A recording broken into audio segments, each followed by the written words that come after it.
أعوذ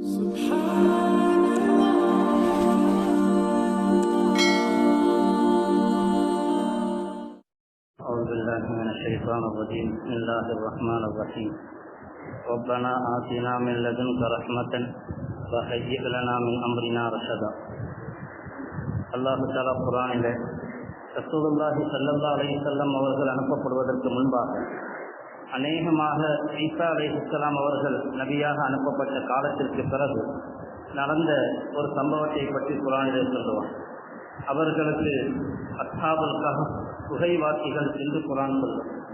அதன் பெயராலேயே குர்ஆனிலே ஒரு அத்தியாயமும் இறங்கியது, அல் கஹஃப் என்கிற அத்தியாயம்.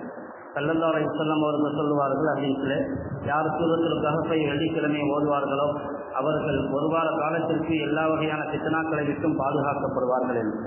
அந்த ஒரு அத்தியாயத்திலே சொல்லப்பட்டதுதான் குகைவாசிகளை பற்றி. அவர்களுடைய நிலை என்ன? அந்த ஊரிலே சத்தியத்திற்கு முரணான ஒரு கொள்கை ஆட்சி அதிகாரத்தில் இருந்தது. ஒரு சில நபர்கள் தங்களுடைய கொள்கையில் உறுதியாக இருந்தார்கள். நாங்கள் சத்தியத்தின் மீது இருப்போம், ஏகத்துவ கொள்கையின் மீது இருப்போம், ஒரே இறை கொள்கையின் மீது இருப்போம், நாங்கள் ஷிர்க்கை ஏற்றுக்கொள்ள மாட்டோம் என்பதிலே உறுதியாக இருந்தார்கள். ஆனால் இப்படி சிலர் உறுதியாக இருப்பது தெரிந்ததை கண்டு அந்த நாட்டினுடைய ஆட்சியாளர் அவர்களை அழைத்து, ஒன்று நீங்கள் உங்களுடைய கொள்கையை விட்டு விடுங்கள், இல்லை என்றால் உங்களை நாங்கள் கொன்று விடுவோம் என்று மரண தண்டனையை விதித்து தீர்ப்பளித்தார். சில நாட்கள் அவகாசம் கொடுத்தார். அதற்குள் நீங்கள் மாறிக்கொள்ளவில்லையானால் உங்களை கொன்று விடுவோம் என்று முடிவு செய்து வைத்தார். இந்த ஒரு 7 நபர்கள் சேர்ந்து அவர்கள் என்ன செய்வதென்று தெரியாமல் கடைசியாக ஒரு முடிவெடுத்தார்கள். நாம் இங்கு இருந்தால் நிம்மதியாக இருக்கலாம், சந்தோஷமாக இருக்கலாம், இன்னும் சொல்ல போனால் அரச பரம்பரையினுடைய உதவியும் கிடைக்கும், அரச மாளிகையினுடைய உதவியும் கிடைக்கும். ஏனென்றால் அரசருடைய உத்தரவை கேட்டு நாங்கள் கொள்கையை விட்டிருக்கிறோம் இல்லையா, எல்லா விதமான உதவிகளும் நமக்கு கிடைக்கும். நிம்மதியாக சந்தோஷமாக பங்களாவிலே வாழ முடியும், குடும்பத்தோடு வாழ முடியும், சொந்தக்காரர்களோடு வாழ முடியும், சமுதாயத்தோடு சேர்ந்து வாழ முடியும், எல்லா விதமான சுகமும் கிடைக்கும். ஆனால் ஒன்றே ஒன்று கிடைக்காது, ஈமான் கிடைக்காது. ஈமானை விட வேண்டும். இந்த இடத்திலே அவர்கள் முடிவு செய்தார்கள், ஈமான் மட்டும்தான் முக்கியம், வேறு என்ன கிடைத்தாலும் பரவாயில்லை, கிடைக்காவிட்டாலும் பரவாயில்லை. நீங்கள் எப்பொழுது நீங்கள் நாட்டில் இருந்தால் உங்களை கொன்று விடுவார்கள், இங்கே இருக்காதீர்கள், காட்டுக்கு சென்று ஒரு மலை குகைக்குள்ளே போய் வாழுங்கள் என்று அந்த 7 பேரும் சேர்ந்து ஆலோசனை செய்து கடைசியாக அவர்கள் குகைக்குள்ளே போகிறார்கள். குகைக்கு போகும் பொழுது அவர்கள் செய்த துவாவை அல்லாஹ் சொல்லுவான், ரப்பனா ஆத்தினா மின் லதுன்க ரஹ்மத்தன் வஹய்யிர் லனா மின் அம்ரினா ரஷதா. ஒரு கடுமையான ஒரு சோதனையினுடைய உச்சத்தில் இருக்கிறார்கள் இவர்கள், உயிர் போகிற ஒரு நிலையில் கட்டத்தில் இருக்கிறார்கள். அப்படிப்பட்ட ஒரு இக்கட்டான சூழலிலே அவர்கள் குகையை நோக்கி செல்கிறார்கள். அதே சமயத்தில் அல்லாஹ்விடத்திலே துவாவும் செய்கிறார்கள், யா அல்லாஹ் எங்களுக்கு உன்புறத்திலிருந்து ரஹ்மத்தை கொடு, ரப்பனா ஆத்தினா மின் லதுன்க ரஹ்மத்தன் வஹய்யிர் லனா மின் அம்ரினா ரஷதா. எங்களுக்காக வேண்டி எங்களுடைய எல்லா காரியத்திலும் எல்லா விதமான ஏற்பாட்டையும் சரியாக செய்து கொடு. 2 துவா மட்டும் செய்தார்கள். ஒரு குறுகிய துவா, ஒரே வரியிலே இருக்கக்கூடிய துவா, ரப்பனா ஆத்தினா மின் லதுன்க ரஹ்மா வஹய்யிர் லனா மின் அம்ரினா ரஷதா. எங்களுடைய எல்லா காரியத்திற்கும் நீயே எல்லா ஏற்பாட்டையும் செய்து கொடு, சரியான முறையில் அவற்றை ஒழுங்குபடுத்திக் கொடு, நீ எல்லா விதமான தயாரிப்புகளையும் எங்களுக்கு செய்து கொடு என்று அல்லாஹ்விடத்திலே ஒப்படைத்து விட்டு அவர்கள் குகைக்குள் சென்றார்கள். கையிலே இருந்த உணவை எடுத்துக் கொண்டிருப்பார்கள், கையோடு கொஞ்சம் தண்ணீரை கொண்டு சென்றிருப்பார்கள், கையில் இருந்த காசு பணத்தையும் கொண்டு சென்றிருப்பார்கள். அவ்வளவுதான் அவர்களோடு இருந்தது. வேறு யாரும் இல்லை, சொந்த பந்துக்கள் இல்லை, உறவுகள் இல்லை, அதாவது சமூகம் இல்லை, யாருடைய ஆதரவும் இல்லை.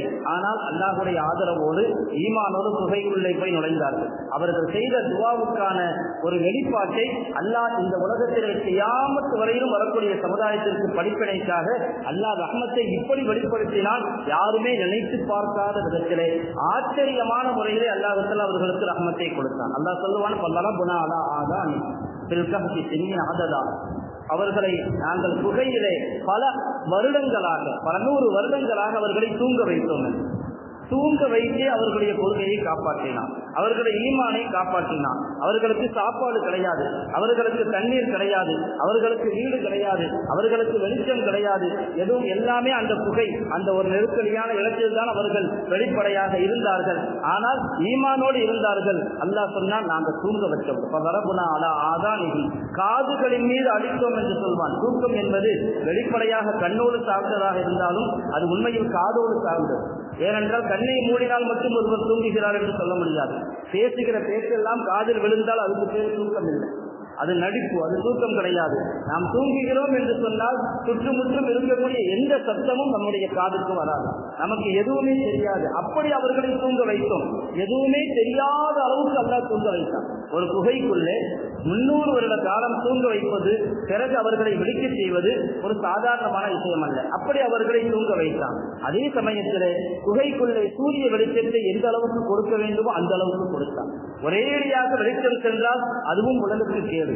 அதே போன்று அறவே வெளிச்சம் இல்லாவிட்டாலும் அதிலும் உடலை பாதுகாப்பாக வைக்க முடியாது. அல்லாஹ் சூரியனுடைய அமைப்பை கூட அதற்கு தோதுவாக அந்த குகைக்கு ஆட்சி கொடுத்தான். அல்லாஹ்வுடைய ரஹ்மத்தின் வெளிப்பாட்டை பாருங்கள். அல்லாஹ் சொல்லுவான், சூரியனை நீங்கள் பார்த்தீர்கள், நீங்கள் அது உதயமாகும் பொழுது வலது பக்கமாக அது சாய்ந்து விடும். அவர்கள் மீது முழுமையாக தன்னுடைய முழுமையான வெளிச்சத்தை கொடுக்காது. காலை நேரத்தில் மட்டும் வெளிச்சம் விழும், மாலை நேரத்தில் வெளிச்சம் விழலாம். ஆனால் மற்ற சமயங்களில் வெப்பம் அவர்களுடைய உடலை தாக்காது. சூரியனுடைய அமைப்பை கூட அவர்களுக்கு தோதுவாக ஆக்கினான். அவர்கள் அல்லாஹ்விடத்திலே துஆ செய்தார்கள், அல்லாஹ் எங்களுடைய எல்லா ஏற்பாட்டையும் நீயே ஏற்படுத்திக் கொடு, தயார்படுத்திக் கொடு.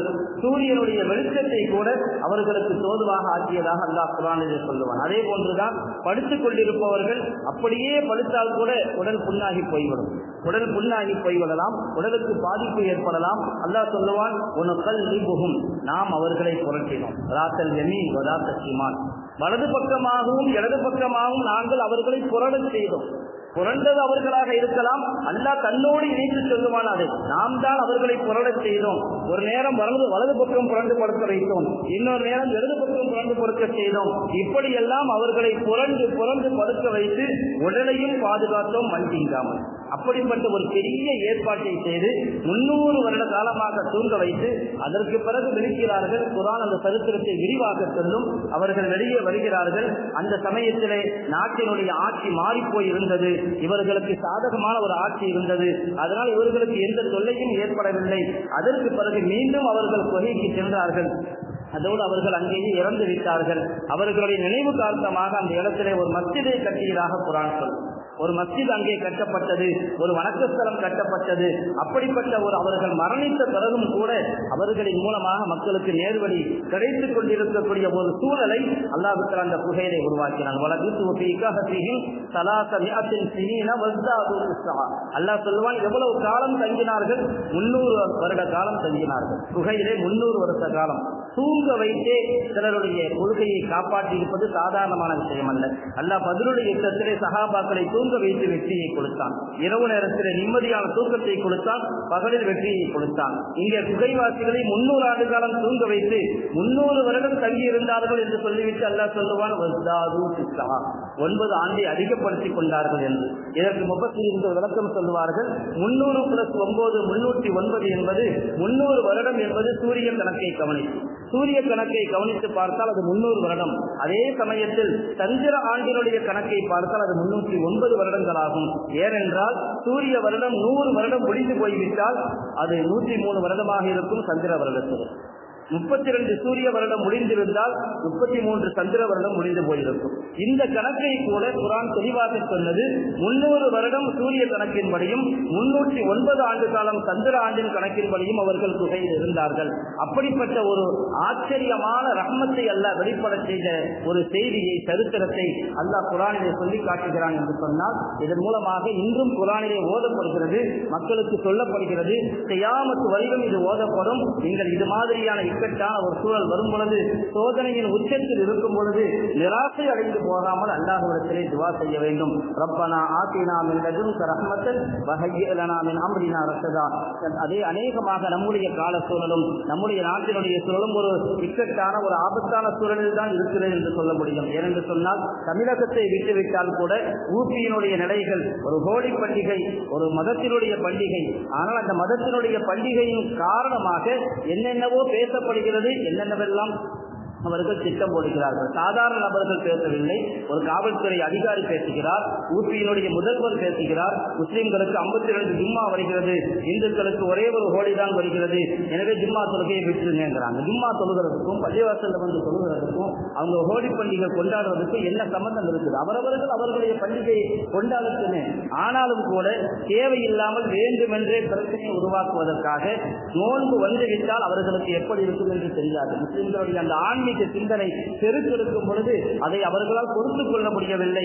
எதையோ பேசுகிறார்கள். மேற்கு வங்கத்தினுடைய ஒரு எம்எல்ஏ சொல்கிறார், நாங்கள் ஆட்சிக்கு வந்தால் முஸ்லிம் எம்எல்ஏக்களை எல்லாம் வெளியே தள்ளி விடுவோம் என்று சட்டமன்றத்திலிருந்து. இப்படி ஒரு வெறுப்பு பிரச்சாரம் செய்யப்படுகிறது. அதை மீடியாக்களும் அதை பெரிதுபடுத்தி காட்டுகிறது. இன்னும் சொல்ல போனால், நாளைக்கு நடக்கக்கூடிய ஜும்மா தொழுகையை கூட ஊட்டி சம்பல்ல பல மஸ்ஜிதுகள்ல தாமதப்படுத்தி வச்சிருக்கிறாங்க. ஊட்டியில் 2:30 மணிக்கு பிறகுதான் ஜும்மா தொழுகையை வச்சுக்குவோம். ஏனென்றால் அவர்கள் ஃப்ரீயாக சுதந்திரமாக ஹோலி பண்டிகையை கொண்டாடட்டும். இன்னும் பல பள்ளி வாசல்களிலே தார்பாய் போட்டு மூடப்பட்டிருக்கிறது. அவர்கள் எதையும் வண்ணத்தை தெளிக்கக்கூடாது, அதனால் பிரச்சனை வரக்கூடாது என்பதற்காக தார்பாய் போட்டு மூடப்பட்டு இருக்கிறது. இதுவெல்லாம் ஒரு வெறியினுடைய உச்சம் என்றுதான் சொல்ல வேண்டும். அல்லாஹ் பாதுகாக்க வேண்டும். கண்டிப்பாக அநியாயத்திற்கு, அழிக்காட்டியத்திற்கு, சர்வாதிகாரத்திற்கு ஒரு எல்லை உண்டு. அது முடியாமல் போகாது. ஒரு நேரம் முடியும். அந்த சமயத்தில் அல்லாஹ்வுத்தாலா அவர்களை கண்டிப்பாக பிடிப்பான், கண்டிப்பான். நாம் அல்லாஹ்விடத்திலே துஆ செய்ய வேண்டிய நேரம். ரப்பனா ஆத்தினா மின் லதுன்க ரஹ்மா வஹய்யிஅ் லனா மின் அம்ரினா ரஷதா. அல்லாஹ் தான் நம்முடைய எல்லா சூழலையும் காரியங்களையும் முழுமையாக முறைப்படுத்தி தர வேண்டும் என்று அல்லாஹ்விடத்திலே துஆ செய்ய மிகவும் கடமைப்பட்டவர்கள். அல்லாஹ் ஜல்ல ஷானஹு வ தஆலா நம்மையும் நம்முடைய சந்ததிகளையும் இந்த நாட்டில் இருக்கக்கூடிய முஸ்லிம்கள் மற்றும் இன்னும் வர மதத்தவர்கள் அத்தனை பேரையும் நிம்மதியாகவும் சகோதரத்துவத்துடனும் வளர்ச்சியை தருவானாக. வாஹிரு தாவானா அல்ஹம்துலில்லாஹி ரப்பில் ஆலமீன்.